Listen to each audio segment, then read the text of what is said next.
घर दुकानें चुन चुन कर उन्हें निशाना बनाया गया, एक ही मोहल्ले के अंदर अलग अलग समुदाय के घर।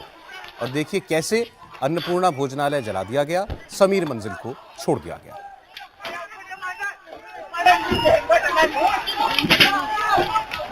पीछे दुकान जला दी गई, ये किराना की दुकान जला दी गई, मां अन्नपूर्णा भवन है ये कहा जा रहा है, और बाकी मंदिर तोड़ दिया गया। यहाँ सामने समीर मंजिल है, ये सलामत है।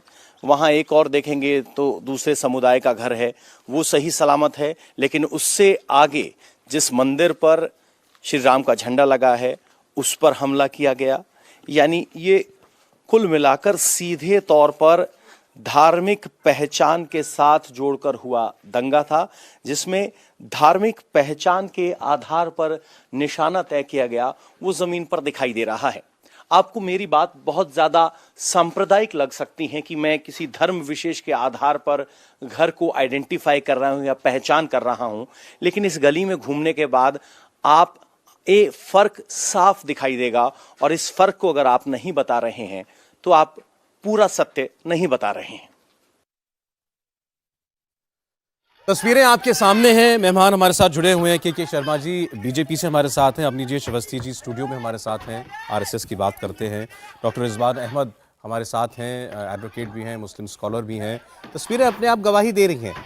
तो जो लोग अभी पवन को भी ये स्पष्टीकरण देना पड़ा अपनी इस रिपोर्ट के अंदर कि ऐसी बातें करना किसी को लगेगा कि ये बड़ी जो है भड़काऊ बात है, लेकिन वो जब जमीन पर दिखाई दे रहा है कि कैसे एक घर छोड़ दिया गया, पहचान क्योंकि साफ दिखाई दे रही, किसी घर के बाहर कोई धार्मिक पहचान है, कुछ लिखा हुआ है, अरबी में लिखा हुआ तो सलामत है, कहीं ओम लिखा हुआ है तो वो घर जो है टूट गया है। नाम से पता चल जाता है, लोग अपने घरों को नाम भी देते हैं, नाम से पता चल जाता है कि किस धर्म के व्यक्ति का घर है।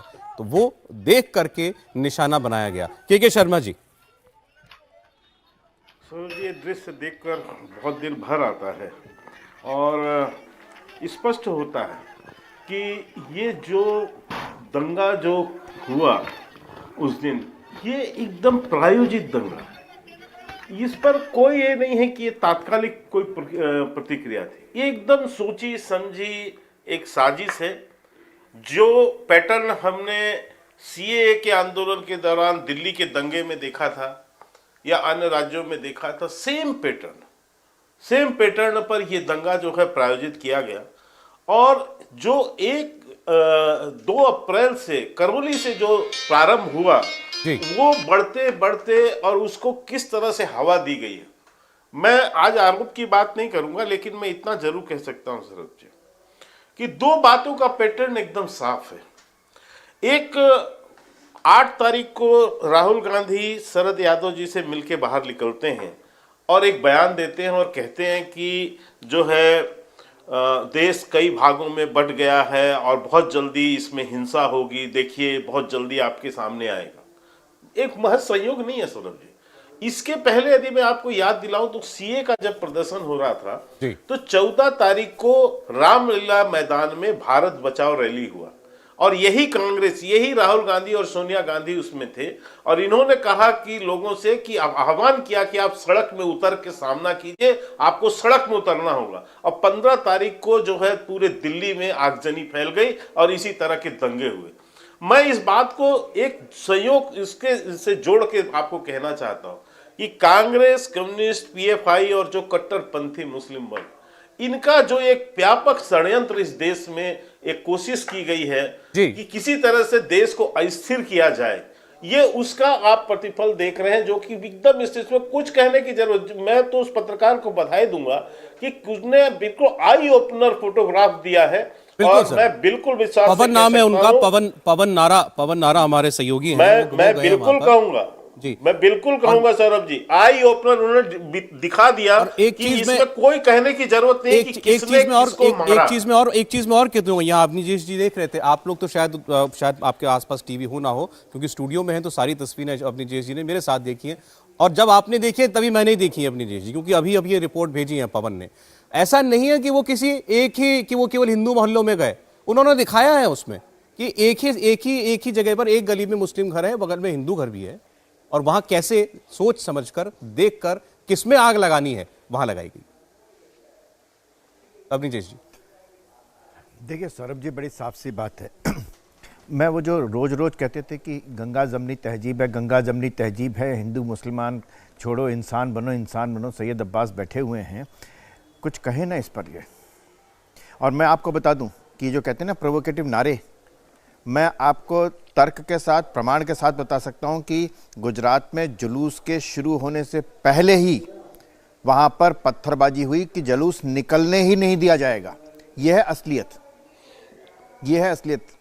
बताइए, पूरी रिपोर्ट देख करके पवन नारा ने वहां पर किसी तरीके की, आपने कहा कि हो सकता है नैरेटिव कुछ और जाए, कुछ और बना दिया जाए, और किसी स्वरा भास्कर एंड कंपनी का कोई ट्वीट नहीं आया, इस पर किसी को कोई दुख नहीं हुआ, इसमें कहीं किसी को कोई दुख नहीं दिखाई, कोई संवेदना नहीं, कोई कुछ नहीं, उस शिवम के लिए एक शब्द भी नहीं, किसी को चिंता नहीं है, मना रहे होंगे कि किसी तरीके से खत्म हो जाइए। बताइए क्या क्या कसूर था इन लोगों का?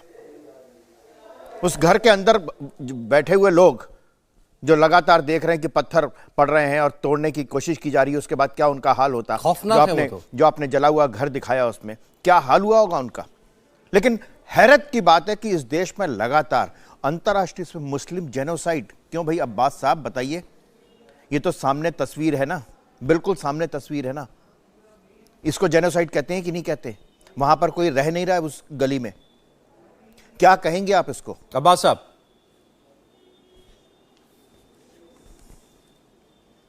आपकी आवाज नहीं आ रही, देखें आपका सिस्टम म्यूट है शायद।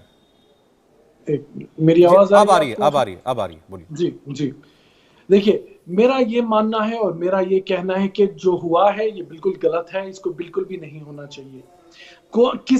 यहाँ पे हानि किसको पहुंच रही है? उसको पहुंच रही है जिसका इस देश की जो सत्ता है उससे कोई लेना देना नहीं।